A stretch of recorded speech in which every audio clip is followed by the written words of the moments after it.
Right, so here we go again. An American woman with a stupid little job ends up in Europe and finds love. This is 2023's Christmas in Scotland.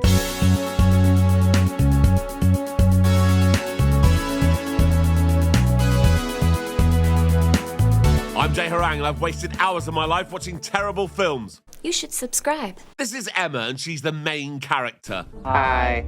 Her job is to make Christmas displays in shop windows. Are you serious? Yes.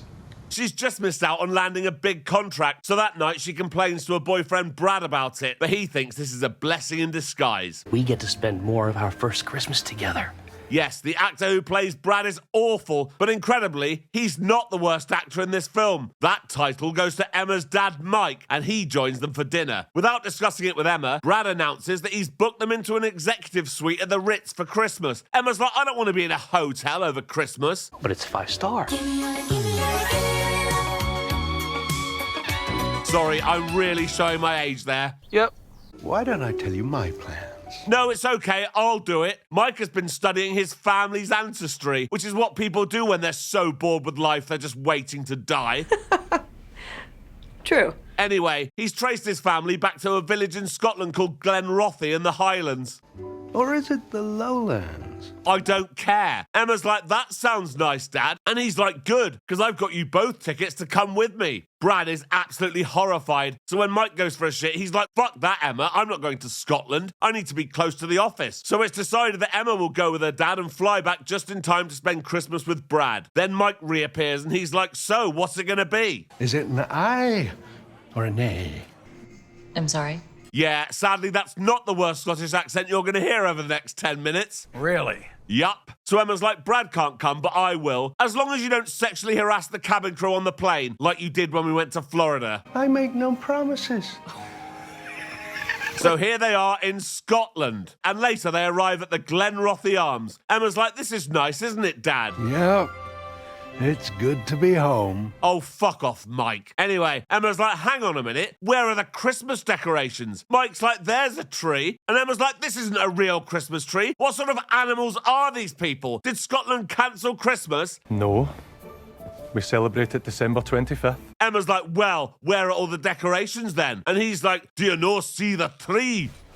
Excuse me? Yeah, I did warn you. I've been asked politely by Scottish friends never to do that accent in their presence, and I'd imagine you can now understand why. Yes. Anyway, Emma's like, this isn't a real Christmas tree. It turns out that the Laird of Glenrothy, who owns the entire village, doesn't like tacky decorations. It's pronounced Laird. Laird. It's Laird. Laird. Now that's just noise. Okay. So Emma's like, well, he sounds like a knob. And this guy's like, you're actually talking about me dad. And she's like, oh, sorry. When they get inside, Mike is saying hi to total strangers. He does, however, know this woman, Ruth, because she's the person he's been emailing about his Scottish heritage. It's nice to put a face to your emails. Likewise. The next day, Emma's off to explore the village while her dad goes to the library to do research. What's he researching? No idea, but that's what his plan is. It turns out that Ruth at the inn has told everyone that Emma is a professional Christmas decorator. So all the villagers already know who she is. This woman, Big Megan, comes up to her and she's like, you can help us win Best Christmas Village. Emma's like, what are you talking about? So Big Megan takes her to this place and tells her how every year, neighbouring village Burn Glenham wins this title. But everyone in Glenrothy thinks this year, with Emma's help, they could be Best Christmas Village. Emma's like, yeah, no thanks. But then her dad comes in and tells her he's already told everyone at the inn that she'd do it. So she's doing it. Amazing-a-ding-a-ling. Oh, just fuck off. That night, all the villagers are at the inn discussing the competition when the guy from earlier walks in. His name's Alex, by the way. He tells Emma that his dad, the Laird,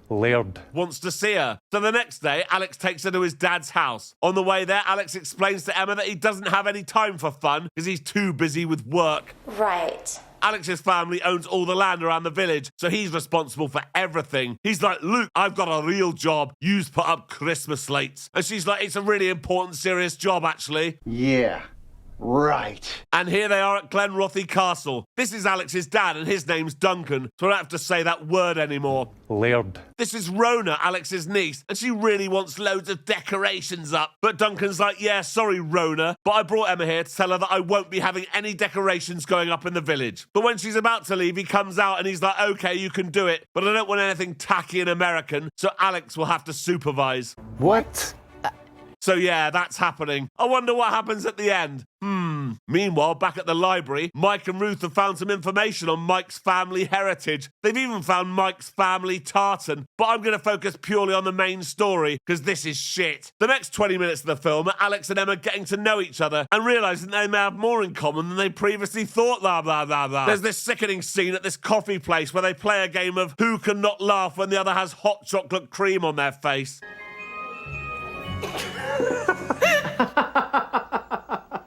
After that's finished, they bump into this guy, James, who's in charge of Burn Glennon's Christmas display. He's like, we're going to win again this year. And Alex is like, we'll see about that. When Emma goes to the library, her dad tells her he's found his family tartan. Every Scottish surname has a tartan associated with it. She's like, thanks for that, Dad. Glad to be of help, lassie. Oh, God. Right, whose accent's worse, his or mine? Answers in the comments, please. And press the like button while you're there. You don't have to smash it. You just have to click on it. Thanks. At the end that evening, Emma makes all the villagers get up and talk about what they like the most about Christmas. Big Megan gets up first and just starts listing types of food. Obviously. As you can imagine, the list goes on and on and on.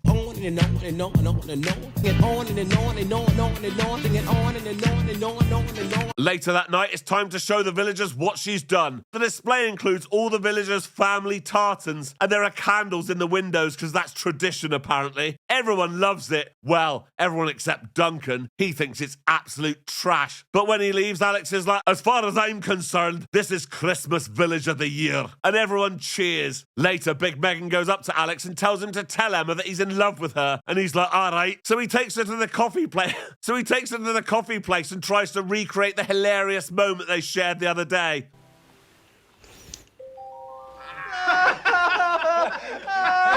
Later, he tries to tell her not to go home and just stay in Scotland. And she's like, yeah, but what about my really serious job? Then she gets a phone call and oh no, Burn Glennon has stolen all her ideas for their Christmas display. What?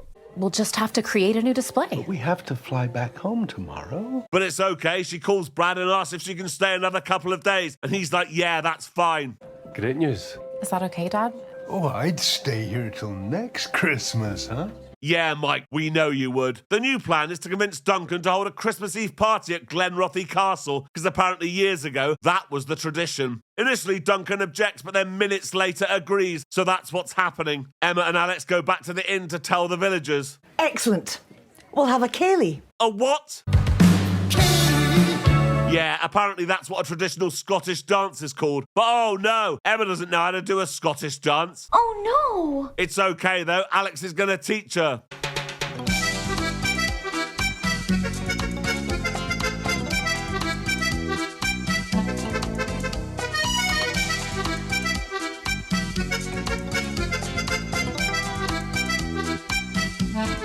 That doesn't look good. Correct, and they're about to kiss, but oh no, it's Brad.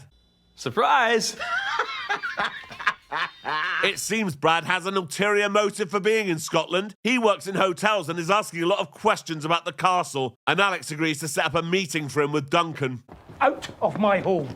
Oh, and there's the other one. It's all been one great charade, hasn't it? Brad? As if you didn't know. It's all cancelled. My final word. So Emma dumps Brad and tells him to fly home. Good. And within seconds, Alex has managed to convince Duncan to go ahead with the party. Duncan even apologises to Emma and gives her his dead wife's dress to wear. Okay. The villagers have agreed to do all the work for the party to give Emma and Alex time to shag. They're about to kiss, but then Emma gets a call offering her a big project in New York. It's a massive opportunity, so she considers going back. Alex turns angry and tells her to just piss off back to America, if that's what she wants. Emma's really upset, so she is going to go back, and the villagers are devastated. Just as she's about to leave, it starts snowing, yeah! At the party, Alex regrets being such a knob and plans to fly to New York to win Emma back as soon as the party's over. But then...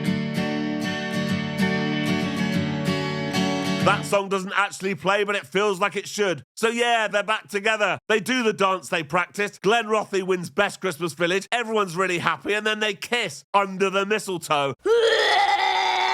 And that's the end of the film. So until next time. Thank you for watching this video. Please like and subscribe. And please consider joining my Patreon. There's a link in the description. Thank you.